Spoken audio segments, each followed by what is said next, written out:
Hello साथियों, नमस्कार। एक बार पुनः आप सभी का स्वागत है हमारी आज की क्लास में।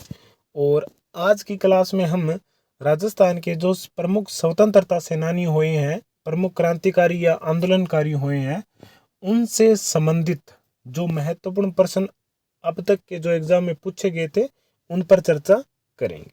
ठीक है साथियों, जैसा कि आपको हर बार क्लास में यही बताते हैं हम कि हमारा जैसा ही एक टॉपिक कंप्लीट होगा और उसके बाद में अगली कड़ी में उनसे संबंधित जो महत्वपूर्ण प्रश्न उत्तर हैं उन पर चर्चा करेंगे।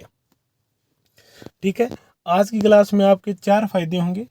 पहला ये कि आपको ये पता चला जाएगा कि किस प्रकार के प्रश्न आ रहे हैं। दूसरा ये कि प्रश्न कहाँ से उठाए गए हैं। तीसरा ये कि आपने 3 क्लासों में जो भी पढ़ा है उसका रिवीजन हो जाएगा। और चौथा ये होगा कि हम आज की क्लास में ये भी देख पाएंगे कि आने वाले एग्जामों में किस प्रकार के प्रश्न पूछे जा सकते हैं। ठीक है साथियों, तो चलिए हम शुरू करते हैं आज की क्लास में। और आप सभी का स्वागत है हमारे YouTube चैनल सिलेक्शन पॉइंट पर। चलिए साथियों, पहले प्रश्न पर जिक्र करते हैं। पहला हमारा प्रश्न है कि स्वतंत्रता सेनानी एवं शहीद सागरमल गोपा का कहाँ के निवासी थे या उनका संबंध कहाँ से था। तो वो है जैसलमेर से। कहाँ से? जैसलमेर से। अब इसमें सागरमल गोपा के बारे में और जो महत्वपूर्ण बातें थी वो एक बार हम रिवीजन कर लेते हैं। सागरमल गोपा कहाँ के थे? जैसलमेर के। उस समय जैसलमेर का जो तत्कालीन शासक था वो कौन था? जवार सिंह। ठीक है, जवार सिंह ने राज्य में राजतंत्र और निरंकुश शासक को अपना रखा था। तो उसका विरोध किसने किया था? सागरमल गोपा ने। और इसने लोगों में जन जागृति भी पैदा की थी। ठीक है साथियों, चलिए अगली कड़ी में देखते हैं कि सागरमल गोपा की और क्या विशेषता है। इन्होंने 3 पुस्तकें लिखी थी। आज़ादी के दीवाने 1 नंबर, नंबर 2 जैसलमेर का गुंडा राज, और नंबर 3 था रघुनाथ सिंह मेहता पर मुकदमे। ठीक है, ये 3 पुस्तकें लिखी थी जो तीनों की तीनों जैसलमेर के जो कुप्रशासन थी उनके विरुद्ध में लिखी गई थी। इसके एवज में सागरमल गोपा को गिरफ्तार कर लिया गया था और उन्हें कितने वर्ष की सजा दी गई थी? 6 वर्ष की। याद रखना, 6 वर्ष की सजा दी गई थी किन्हें? सागरमल गोपा को।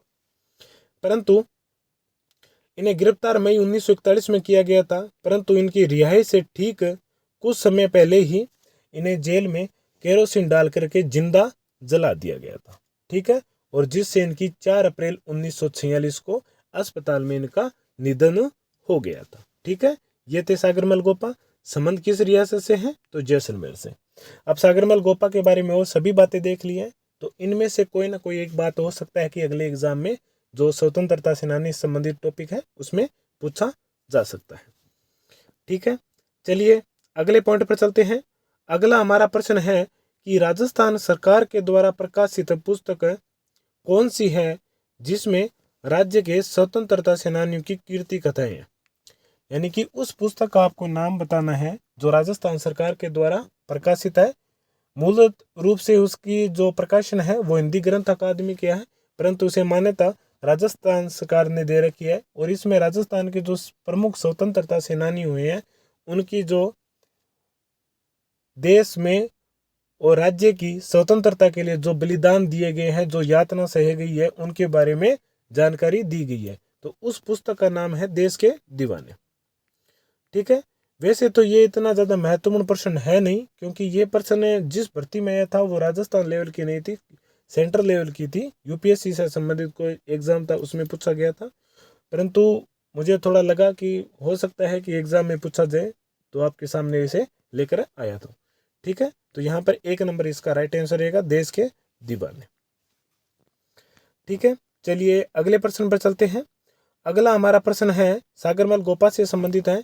सागरमल गोपा को राजद्रोह के आरोप में कितने वर्ष की कठोर कारावास की सजा दी गई थी?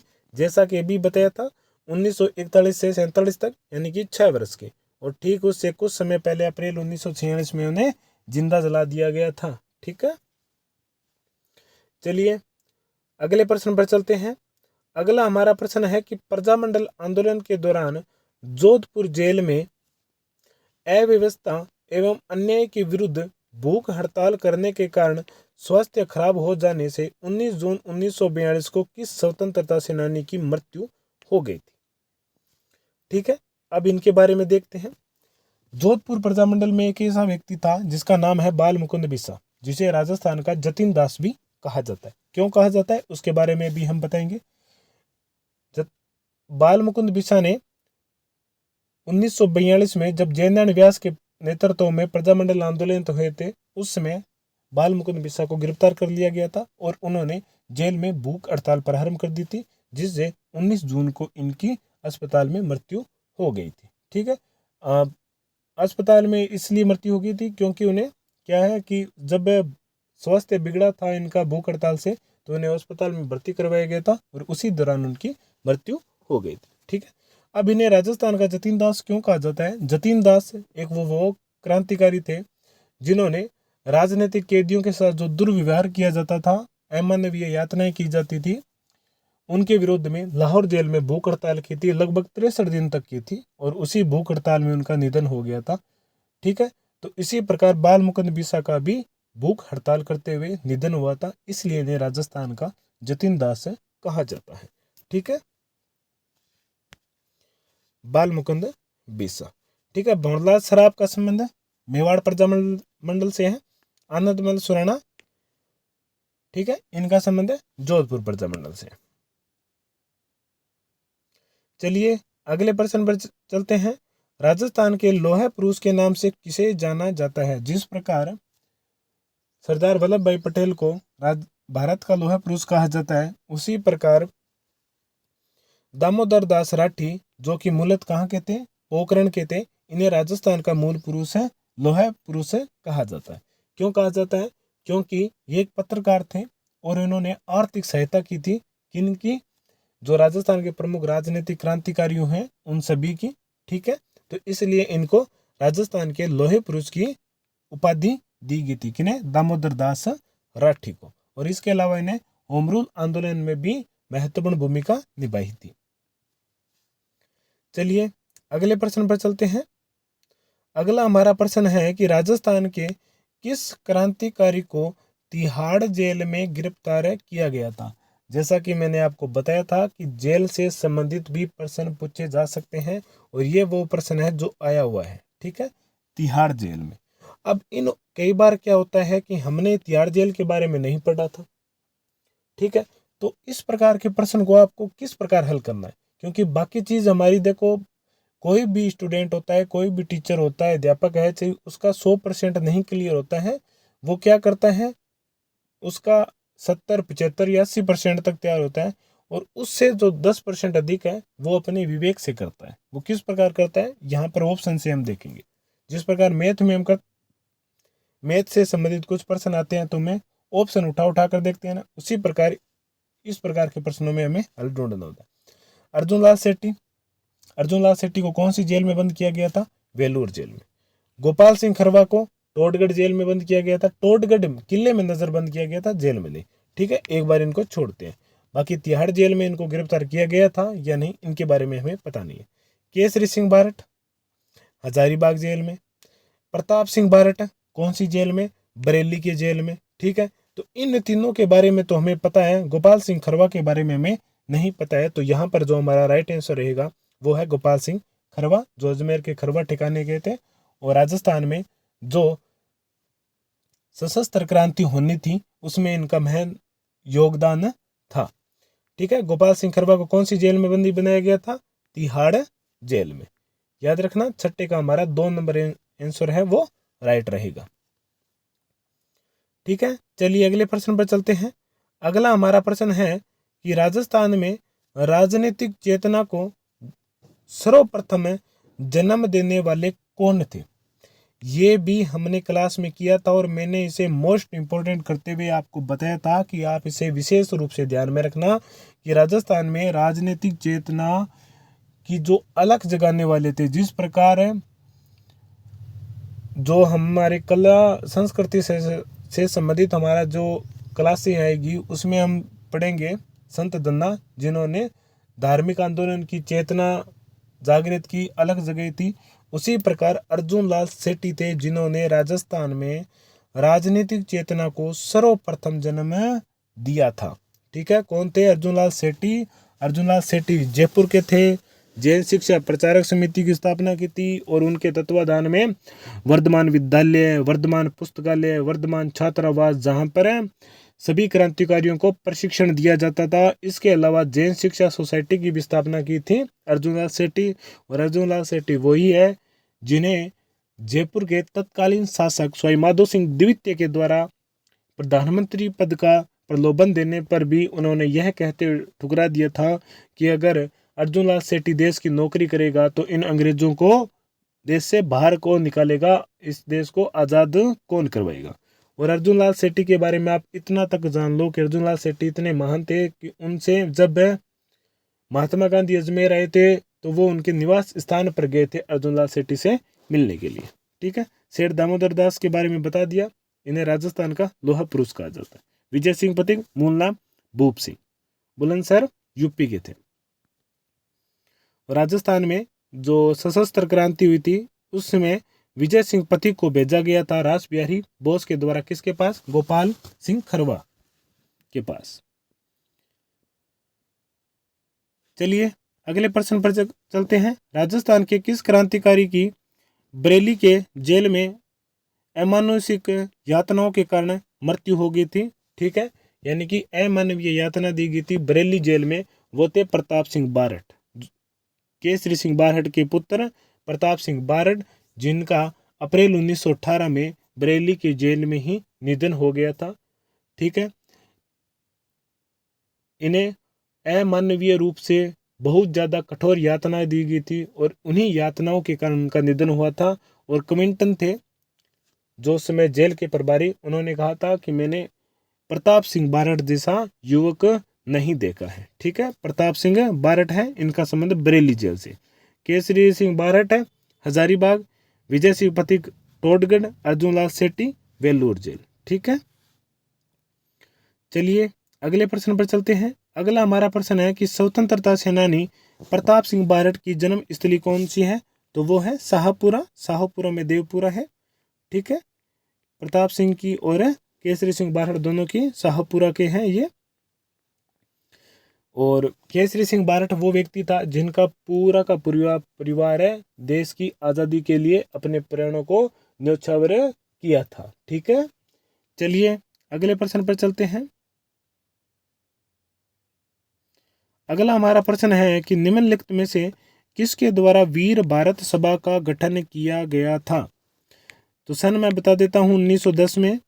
ठीक है, इस संस्था का मुख्य उद्देश्य तक क्या था, किसके लिए इस संस्था को स्थापित किया गया था कि इस संस्था के तत्वाधान में ही हमें जो राजस्थान में पूरे भारत में जो सशस्त्र क्रांति होनी है उसका जो केंद्र राजस्थान में भी बनाया गया था वो इस संस्था के नेतृत्व में रहेगी, तत्वाधान में रहेगी। ठीक है, इस संस्था की स्थापना केसरी सिंह बारठ ने की थी। विजय सिंह पथिक, गोपाल सिंह खरवा का भी नाम इसमें शामिल है 1910 में, परंतु मूल रूप से इसकी स्थापना किसने की थी? केसरी सिंह बारठ ने। ठीक है, चलिए अगले प्रश्न पर चलते हैं। अच्छा, केसरी सिंह बारठ कौन थे? केसरी सिंह बारठ देवपुरा शाहपुरा के थे और इन्होंने मेवाड़ के तत्कालीन शासक फतेह सिंह को एडवर्ड सप्तम के राज्याभिषेक में जब दिल्ली दरबार में उपस्थित होने जा रहे थे तब उन्होंने चेतावनी रथ चुंगटिया लिखा था 13 सोर्टों में, जो कि डिंगल से लिखे थे। ठीक है, और इससे क्या हो गया था कि फतेह सिंह का मन परिवर्तन हुआ और दिल्ली पहुंचने के बावजूद भी वो दरबार में हाजिर नहीं हुए थे। इसके अलावा वीर भारत सभा की स्थापना की थी। इसके अलावा महंत प्यारेलाल के हत्याकांड के कारण इन्हें 20 वर्ष की सजा भी सुनाई गई थी। कौन से जेल में? केसरी सिंह बारठ को हजारीबाग जेल में। ठीक है, याद रखना। ये लो केसरी सिंह बारठ से संबंधित आया गया। अगला हमारा प्रश्न, क्रांतिकारी रचना चेतावनी रथ चुंगटिया के रचयिता कौन थे? तो उनके रचयिता केसरी सिंह बारठ। कितने सोर्टों में थी? 13 सोर्टों में। कौन से थे? डिंगल शैली के। कौन से थे? डिंगल शैली। और डिंगल और पिंगल क्या शैली है, इनके बारे में हम जो हमारी कला साहित्य से संबंधित क्लास होगी वहां पर इनके बारे में हम अध्ययन करेंगे। ठीक है, चलिए अगले प्रश्न पर चलते हैं। श्यामजी कृष्ण वर्मा कौन है? श्यामजी कृष्ण वर्मा, इन्होंने लंदन में इंडिया हाउस की स्थापना की थी, ठीक है, जिसका उद्देश्य क्या था? जो विदेश में जो क्रांतिकारी थे उन्हें एक छत के नीचे लाना। अगला हमारा प्रश्न है कि वह व्यक्ति जिसके परिवार के सभी सदस्यों ने राजस्थान में स्वतंत्रता आंदोलन हेतु अपने जीवन का न्यौछावर किया था, वो थे केसरी सिंह बारट, उनका छोटा भाई जोरावर सिंह बारट, केसरी सिंह बारट का पुत्र प्रताप सिंह बारट और ईश्वरदान सिंह, जो कि केसरी सिंह बारट का जामाता था, जमाई था, ठीक है। तो केसरी सिंह बारट यहाँ पर राइट आंसर रहेगा 12वें प्रश्न का, ठीक है, ध्यान में रखना। चलिए नेक्स्ट प्रश्न में चलते हैं। अगला हमारा प्रश्न है कि केसरी सिंह बारट ने मेवाड़ महाराणा को 1328 भाषा में लिखकर के भेजे थे, ठीक है, अभी बताया था डिंगल शैली में। अब यहाँ पर मेवाड़ का महाराणा कौन था, ये प्रश्न महत्वपूर्ण बनता है। तो वो थे फतेह सिंह। कौन थे? फतेह सिंह, याद रखना, ठीक है, फतेह सिंह थे मेवाड़ के तत्कालीन शासक। 1903 की ये घटना है, ठीक है।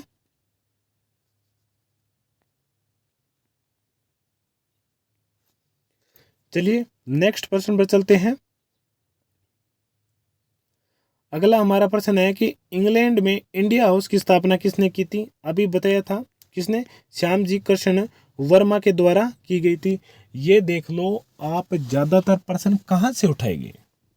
जो हमने नोट्स करवाए थे आप उनमें से लगभग आपको ये प्रश्न उसमें मिल रहे हैं, ठीक है। हाँ, एक दो प्रश्न इस प्रकार के हो सकते हैं जो बाहर से पूछे गए हैं, क्योंकि किताब में एक नहीं है अनेक हैं। जैसा कि मैंने आपको बताया था कि आप मेवाड़ रियासत से संबंधित जो भी शासक हुए हैं उनसे संबंधित, या आप मान लो कि अकेले महाराणा प्रताप से संबंधित एक एक किताब लिखी जा सकती है, 250, 300 पेजों तक है। तो एग्जामर कहीं से भी कोई भी प्रश्न उठा सकता है, परंतु ज़्यादातर क्या होता है कि वो इन्हीं जिसमें सभी चीज़ों का सार या निचोड़ दिया जाता है उन्हीं से एक प्रश्न उठाया जाता है, और उनसे क्या होता है कि हमारा 80 से 90% के आसपास हमारा स्कोर रह जाता है, और इससे हमारा फाइनल सिलेक्शन भी हो जाता है। क्योंकि साथियों याद रखना, 100% करने का प्रयास मत करना, इसमें आपका बहुत ज़्यादा समय खराब होगा, ठीक है। हाँ, ऐसा नहीं है कि जिस किताब को पढ़ रहे हो ना उसमें आप 100% करने का प्रयास करना। ऐसा नहीं है कि आपने एक किताब में आपको कम लगा तो आपने दूसरी किताबों में पढ़ लिया, यार इसमें तो 80% है, उसमें और पढ़ेंगे तो हमारे 100% होगा। ऐसा करने का प्रयास मत करना। जिस किताब को आपको पढ़ रहे हो, मैंने आपको एक क्लास भी बनाई थी सेकंड ग्रेड SST से संबंधित, आपको कौन कौन सी किताबें पढ़नी है, उसमें भी मैंने आपको बताया था कि आपको एक बात याद रखना कि जिन किताबों को आपने चयनित किया है उसमें किसी प्रकार का कोई भी संशोधन नहीं करना चाहिए। आपको कोई भी कुछ भी कहे, आप अपना पूरा मनोबल ये रखना कि मैं जिस किताब से पढ़ रहा हूँ उसमें से ही प्रश्न आएंगे। बस ये चीज़ आप ध्यान में रखना, क्योंकि भ्रमित करने वाले आपको बहुत है। बाजार हमेशा लुभावना ही होता है, ठीक है। चलिए अगले प्रश्न पर चलते हैं। अगला हमारा प्रश्न है कि वह क्रांतिकारी जिसे महंत प्यारेलाल हत्याकांड में सजा मिली थी। अब देख लो, इस प्रकार के भी प्रश्न पूछे गए हैं। हम इग्नोर कर देते हैं कि कौन से घटनाएं किससे संबंधित हैं, ठीक है। तो यहाँ पर महंत प्यारेलाल, जैसा कि अभी बताया था, केसरी सिंह बारट को, कौन थे? केसरी सिंह बारट, जिन्हें हजारीबाग जेल में कैद किया गया था। इसके अलावा एक घटना और थी, ब्रिटिश सत्ता में जो भारतीय सैनिक थे उनको ब्रिटिश सत्ता के विरुद्ध भड़काने के लिए भी आरोप लगाए गए थे। किस पर? केसरी सिंह बारट पर, ठीक है। जोरावर सिंह बारट पर क्या आरोप थे? इन्होंने हॉर्डिक्स का में बम फेंका था, ठीक है। विजय सिंह पथिक है ही है, सशस्त्र क्रांति और फिर बिजोलिया आंदोलन। और श्यामजी कृष्ण वर्मा, इनके बारे में कोई भी मतलब ऐसी कोई घटना नहीं घटी हुई जिनमें इनके विरुद्ध कोई पुलिस कार्यवाही का जिक्र होता है, ठीक है। हाँ, इन्होंने लंदन में इंडिया हाउस की स्थापना की थी, जिसका इसके अलावा होम रूल सोसाइटी की भी स्थापना की थी, जिसका उद्देश्य यही था कि जो भारत से बाहर जो विभिन्न क्रांतिकारी एकत्रित हो रहे हैं और भारत में वो क्रांतिकारी गतिविधियों को पनपा रहे हैं, उनको एक छत के नीचे एकत्रित करना। क्योंकि उस समय सभी जो क्रांतिकारी थे, स्वतंत्रता सेनानी थे, जिनका एक ही उद्देश्य था कि हम सभी मिलकर, हमारा एक ही लक्ष्य है कि सबसे पहले अंग्रेजों को भारत से बाहर निकालें, ठीक है। चलिए अगले प्रश्न पर चलते हैं। अगला हमारा प्रश्न है कि 23 दिसंबर 1912 को लॉर्ड हार्डिंग्स पर वर्धमान है, ये वर्तमान हो गया, यहाँ पर वर्धमान कर लेना, विद्यालय जयपुर के विद्यार्थी ने बम फेंका था, वह कौन था? ठीक है, उसमें दो व्यक्तियों के नाम आते हैं, एक है जोरावर सिंह बारड और दूसरा है प्रताप सिंह बारड। दोनों को साथ में नहीं दिया जा सकता है। ठीक है, याद रखना, जोरावर सिंह बारड और प्रताप सिंह बारहट। ठीक है, याद रखना। चलिए अगले प्रश्न पर चलते हैं। अगला हमारा प्रश्न है जेल से संबंधित है। अर्जुन लाल सेठी वेलोर जेल, अर्जुन लाल सेठी वेलोर जेल, ये सही है। केसरी सिंह बारट हजारीबाग जेल, ये भी सही है। विजय सिंह पथिक टोडगढ़ जेल में, ये भी सही है। जोरावर सिंह बारट बरेली जेल में, ये गलत है, क्योंकि जोरावर सिंह बारट तो आजीवन अंग्रेज पुलिसों के हाथ भी नहीं आया था और इनके विरुद्ध गिरफ्तारी वारंट भी इश्यू हो चुका था। ठीक है, अर्जुन लाल सेठी को क्यों गिरफ्तार किया गया था? आप कमेंट करके बताना, ये आपके लिए छोड़ दिया गया प्रश्न है। ठीक है, उसके बाद में मैं आपके लिए बता दे दूंगा अगली क्लास में कि अर्जुन लाल सेठी को क्यों गिरफ्तार किया गया था। मोटा मोटा तो ये है कि इन्होंने जिन संस्थाओं को स्थापित किया था वो संस्थाएं क्या थी? क्रांतिकारियों को प्रशिक्षण देने। आरा कांड हो, लॉर्ड हार्डिंग्स बम कांड हो, ठीक है, काकोरी कांड हो, इनसे संबंधित जो भी क्रांतिकारी थे वो किसी ना किसी रूप से अप्रत्यक्ष रूप से किससे जुड़े हुए थे? अर्जुन लाल सेठी से। ठीक है, ये वो विभिन्न कारण हैं जिनके कारण अर्जुन लाल सेठी को गिरफ्तार भी किया गया था वेलोर जेल में। चलिए अगले प्रश्न को देखते हैं कि निम्न में से कौन सा क्रांतिकारी था जो आजीवन अंग्रेजों की पकड़ में नहीं आया था? अभी बताया था जोरावर सिंह बारट, जो लास्ट में अमरदास विरागी के नाम से नाम रखा था। ठीक है, एक चीज। और दूसरी चीज क्या थी? याद रखना, इनका निधन 1939 में होता है। कहां पर होता है? कोटा में होता है। कहां पर होता है? कोटा में होता है। ठीक है, जोरावर सिंह बारड थे जो अमरदास विरागी के नाम से रहे थे अंतिम समय में, और इन्हें पुलिस आजीवन पकड़ नहीं सकी थी। ठीक है, चलिए अगले प्रश्न पर चलते हैं। ये लो, हमारा ये प्रश्न भी आ गया है कि निम्नलिखित में से किसने अमरदास विरागी छद्म नाम से रखकर अपना अधिकांश समय व्यतीत मालवा और वागड़ के क्षेत्रों में किया था? ठीक है, वो थे जोरावर सिंह बारड, केसरी सिंह बारड के सहोदर यानी कि उनके छोटे भाई थे। ठीक है, और इनका निधन कब हुआ था? 1939 में। कब हुआ था? 1939 में। एक नंबर इसमें राइट आंसर रहेगा इस प्रश्न का। ठीक है, चलिए अगले प्रश्न पर चलते हैं। अगला हमारा प्रश्न है कि किस व्यक्ति के कहने पर विजय सिंह पथिक राजस्थान में क्रांति का आयोजन करने के लिए खरवा ठाकुर गोपाल सिंह के पास गए थे? किसने भेजा था? देख लो, ये भी प्रश्न पूछा गया है, क्योंकि कई बार हम इन चीजों को इग्नोर कर देते हैं ना। ये किस प्रकार का प्रश्न है, ये नहीं पूछा जा सकता। मैं आपको हर बार कहता हूं, आप इस बात का विशेष रूप से ध्यान में रखना। जिस प्रश्न को लेकर के, जिस टॉपिक को लेकर के आपके मन में ये विचार है कि ये प्रश्न, ये टॉपिक नहीं आने वाला है, आप उसे विशेष रूप से पढ़ना। उससे संबंधित एक ना एक प्रश्न जरूर पूछा जाएगा। ठीक है, तो वो थे रास बिहारी बोस। कौन थे? रास बिहारी बोस थे, जिन्होंने भारतवर्ष में सशस्त्र क्रांति की एक रूपरेखा बनाई थी। उनके साथ सचिंद्र सन्याल भी थे। और राजस्थान में उन्होंने क्या किया था? विजय सिंह पथिक को गोपाल सिंह खरवा के पास भेजा था।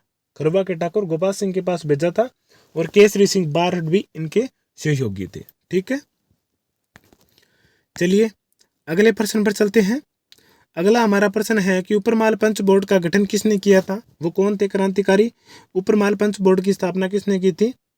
विजय सिंह पथिक ने। 1913 से लेकर 1916 तक बिजोलिया किसान आंदोलन की बागडोर किसके हाथों में थी? साधु सीताराम दास के। ठीक है, मन्ना पटेल कौन थे? मन्ना पटेल है उपरमाल पंच बोर्ड, जो कि हरियाली अमावस्या 1917 को गठित की गई थी, उसके सरपंच चुने गए थे। विजय सिंह पथिक मूल नाम भूप सिंह, कहाँ के थे? यूपी के थे। और इन्हें रास बिहारी बोस ने किन के पास बेचा था? गोपाल सिंह खरवा के पास भेजा था। और जब पुलिस और ब्रिटिश अधिकारियों को इस बात का पता चला था कि राजस्थान में इस प्रकार की कोई योजना बन रही है, तो उन्होंने टोडगढ़ के किले में विजय सिंह पथिक और गोपाल सिंह खरवा को गिरफ्तार कर लिया गया था। बाद में वो यहाँ से निकल गए थे विजय सिंह पथिक, और अपना जो मूल नाम भूप सिंह से बदलकर विजय सिंह पथिक रख लिया, और अपना गेटअप यानी कि दाढ़ी मूंछ रख ली और पगड़ी बांध ली, यानी कि देखने में वो सरदार जैसे लगते हैं। ठीक है, फोटो में भी आप देख लेना। मोतीलाल तेजावत एक ही आंदोलन के कर्ताधर, 1921 में मातृकुंडिया से प्रारंभ किया था। मेवाड़ की पुकार नामक एक पुस्तक लिखी थी जिसमें 21 मांगे थी किसानों से संबंधित। ठीक है, चलिए अगले प्रश्न पर चलते हैं। अगला हमारा प्रश्न है कि राजस्थान सेवा संघ ने राजनीतिक जागरण फैलाने हेतु अजमेर से जिस साप्ताहिक पत्र का प्रकाशन प्रारंभ किया था वो क्या था? कहाँ से? अजमेर से। किसने? राजस्थान सेवा। राजस्थान सेवा संघ की स्थापना कब हुई थी? 1919 में वर्धा में। विजय सिंह पथिक भी इनके सहयोगी थे। बाद में इसका मुख्यालय अजमेर में स्थापित किया गया था 1920 में। राजस्थान सेवा संघ ने वर्धा से एक पुस्तक का प्रकाशन, पत्रिका का प्रकाशन किया था जिसका नाम था राजस्थान केसरी, और उसी को बंद करके 1922 में अजमेर से नवीन राजस्थान नामक पत्रिका का प्रकाशन किया था, जो बाद में तरुण राजस्थान के नाम से प्रकाशित होती रही थी। ठीक है, तो राजस्थान केसरी नहीं है, त्याग भूमि है। ये हरिभाऊ उपाध्याय के द्वारा की गई थी अजमेर से, परंतु इन्होंने पूछा है कि राजस्थान सेवा संघ के द्वारा, ठीक है, साप्ताहिक पत्र पूछा गया है, तो वो है नवीन राजस्थान। कौन सा है? नवीन राजस्थान 1922 में, याद रखना 1922 में। ठीक है साथियों, चलिए नेक्स्ट प्रश्न पर चलते हैं। और अगला हमारा प्रश्न है कि राजस्थान में लोक न्याय के नाम से किसे जाना जाता है? तो वो है जैन नारायण व्यास। कौन है? जैन नारायण व्यास है, जिन्हें राजस्थान का लोक न्याय कहा जाता है। जोधपुर से प्रजामंडल से इनका संबंध है। ठीक है, चलिए अगले प्रश्न पर चलते हैं। अगला हमारा प्रश्न है पोपाबाई की पोल नामक पुस्तक की रचना किसने की थी? इस पुस्तक की भी रचना राजस्थान के लोक न्याय के नाम से प्रसिद्ध हुए हैं, उनके द्वारा की गई थी, जिनका नाम है जैन नारायण व्यास। ये पोपाबाई की पोल क्या है? अब देखो, जैसा कि नाम है, कई बार हमें ये चीज समझ में नहीं आती कि पुस्तक का संबंध क्या है, हमारा पढ़ा हुआ नहीं है, परंतु कई बार क्या है तो हमें थोड़ा सा सोचने की बात है। पोल, अब कहते हैं ना राजस्थान में, पोल खोल दी कहते हैं, पोल खोल दी, यानी कि उनकी जो डोल हाथ, जो उनकी जो बातें थी, उनके विचार थे, उनको सभी को बता दिए। ठीक है, वो होती है पोल खोलनी।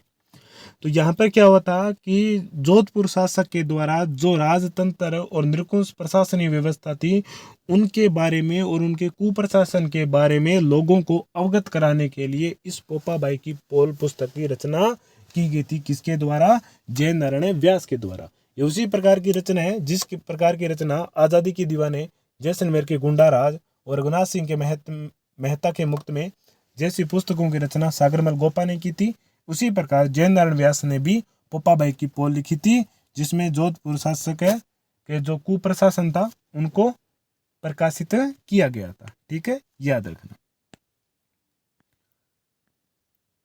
चलिए अगले प्रश्न पर चलते हैं। अगला हमारा प्रश्न है राजनीतिक जागरण में अग्रणी रहे त्याग भूमि नामक समाचार पत्र के संपादक कौन थे?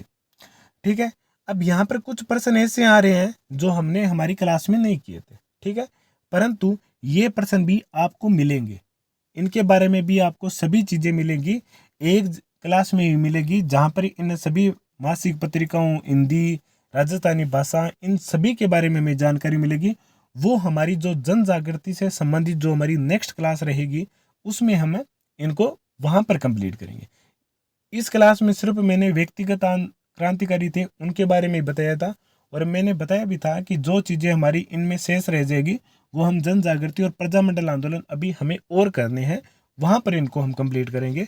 ठीक है, तो त्याग भूमि जो समाचार पत्र है उसका प्रकाशन अजमेर से हरिभाऊ उपाध्याय ने किया था। किसने?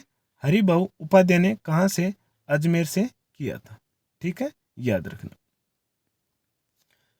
ठीक है। और इसके बारे में हम आगे भी हमारी जो जन जागृति से संबंधित क्लास होगी वहां पर भी इनके बारे में हम अच्छी प्रकार से देखेंगे। चलिए अगली कड़ी में चलते हैं। ये भी जन जागृति से संबंधित पॉइंट है और वहां पर भी जिक्र करेंगे। और एक बार यहाँ पर भी इनका जिक्र कर देते हैं कि 1930 के दशक में भरतपुर में राजनीतिक जागृति का श्रेय किसको दिया जाता है? किशनलाल जोशी भरतपुर से संबंधित, ठाकुर देशराज भरतपुर से, रेवती शरण शर्मा भरतपुर से, युगल किशोर चतुर्वेदी ये भी भरतपुर से। ये चारों के चारों क्रांतिकारी किन से संबंधित है? भरतपुर से। आप इसे याद रखना, ठीक है। परंतु इन्होंने पूछा है कि 1930 के दशक में तो सबसे पहले किसका नाम आता है? किशनलाल जोशी का नाम आता है। किनका नाम आता है? किशनलाल जोशी थे जिन्होंने 1930 के दशक में भरतपुर में राजनीतिक जागृति का श्रेय दिया जाता है। जिस प्रकार चूरू में गोपाल दास है ना, राजस्थान में अर्जुनलाल सेठी है, जैसलमेर में सागरमल गोपा है, उसी प्रकार भरतपुर में 1930 के दशक में किशनलाल जोशी थे, ठीक है, जन जागृति में। चलिए अगले प्रश्न पर देखते हैं। अगला हमारा प्रश्न है कि 1908 में जयपुर में वर्धमान विद्यालय की स्थापना किसने की थी?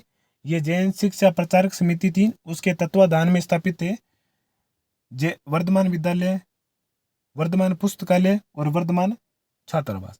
ये क्या थे? ये क्रांतिकारियों को प्रशिक्षण देने वाली संस्था थी। किसके द्वारा स्थापित है? तो अर्जुनलाल सेठी के द्वारा। किसके द्वारा? अर्जुनलाल सेठी के द्वारा। ये भी हमने क्लास में किया था, ठीक है साथियों।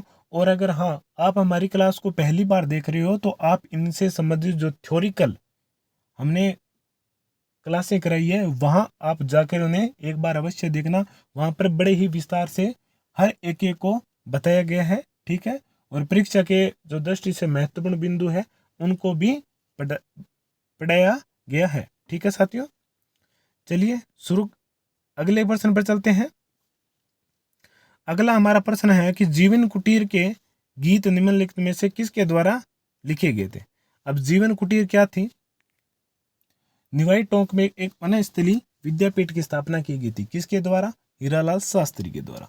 और जिसके संभाल रही कौन थी? रतन शास्त्री, जो कि हीरालाल शास्त्री की पत्नी थी, ठीक है। इसके द्वारा क्या थी कि कन्याओं को शिक्षा देने के लिए, ये इसका उद्देश्य क्या था? कन्याओं को शिक्षा देने के लिए। इसके अलावा इनका एक गीत भी था, प्रलय प्रतीक्षा नमो नमः। प्रलय प्रतीक्षा नमो नमः, इस गीत को भी आप याद रखना, ठीक है। ये जीवन कुटीर के जो संस्थापक थे हीरालाल शास्त्री, उनके द्वारा गाया गया था प्रलय प्रतीक्षा नमो नमः। कौन थे? हीरालाल शास्त्री। गोकुल भाई भट्ट कौन थे? ये हातल गांव के हैं, ठीक है। हातल गांव के हैं गोकुल भाई भट्ट, याद रखना। इनके बारे में भी हम हमारे जो अगली क्लासें हैं वहां पर इनके बारे में भी देखेंगे, ठीक है। चलिए नेक्स्ट प्रश्न पर चलते हैं। और इसमें हमारा प्रश्न है कि प्रसिद्ध स्वतंत्रता सेनानी रतन देवी संबंधित थी। रतन देवी जो कि कहाँ की थी? मध्य प्रदेश की थी, ठीक है। और इनका विवाह किनके साथ हुआ था? हीरालाल शास्त्री के साथ हुआ था। वो जयपुर की थी, ठीक है। रतन देवी हीरालाल शास्त्री की पत्नी थी, धर्मपत्नी, और इनका संबंध जयपुर राज्य से है, ठीक है। और एक बार पुनः बता देता हूं, वनस्थली विद्यापीठ, ठीक है, जीवन कुटीर नामक संघ की स्थापना की गई थी कन्याओं को शिक्षित करने के लिए। और प्रलय प्रतीक्षा नमो नमः हीरालाल शास्त्री के द्वारा रचित एक गीत है। चलिए आज के हमारे जो लास्ट प्रश्न है उस पर चर्चा करते हैं। राजस्थान के स्वतंत्रता आंदोलन के दौरान गिरफ्तार होने वाली राजस्थान की पहली महिला कौन थी? ऐसे अंजना देवी। अंजना देवी चौधरी जो कि रामनारायण चौधरी की धर्मपत्नी थी। ये राजस्थान में प्रथम महिला थी जो कि गिरफ्तार होने वाली थी, ठीक है, हुई थी, गिरफ्तार हुई थी। वो प्रथम महिला जो कि राजस्थान के जन जागृति आंदोलन में या राजनीतिक आंदोलन में अपनी गिरफ्तारी दी थी। वो कौन थी? अंजना देवी चौधरी। संबंध इनका सीकर से, ठीक है। नगेंद्र बाला कौन थी? ये कोटा की एक महान स्वतंत्रता सेनानी थी और ये कोटा की प्रथम जिला प्रमुख भी बनी थी। और राजस्थान की भी प्रथम महिला जिला प्रमुख थी नगेंद्र बाला। रतन शास्त्री हीरालाल शास्त्री की पत्नी। रमा देवी कौन थी? रमा देवी वो जो बिजोलिया किसान आंदोलन से जुड़ी हुई थी और जिन्होंने बिजोलिया किसान आंदोलन में भी अपनी गिरफ्तारी दी थी। इसके अलावा सविनय अवज्ञा आंदोलन और सत्याग्रह आंदोलन में भी इन्होंने महत्वपूर्ण भूमिका निभाई थी।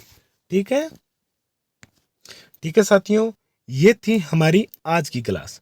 और आज की क्लास में हमने देखे हैं राजस्थान के स्वतंत्रता जो सेनानी हैं उनसे संबंधित महत्वपूर्ण प्रश्नोत्तर है। और इन प्रश्नोत्तरों के माध्यम से हमने प्रयास किया है कि हमने जो हमारा 3 क्लासों में स्वतंत्रता सेनानियों से संबंधित जो क्लासें की थी उनका रिवीजन भी किया है, प्रश्नों को भी देखा है, कहाँ से आ रहे हैं, किस प्रकार के आ रहे हैं और आगे आने वाले एग्जामों में किस प्रकार के पूछे जा सकते हैं, इनके बारे में भी हमने जिक्र किया है।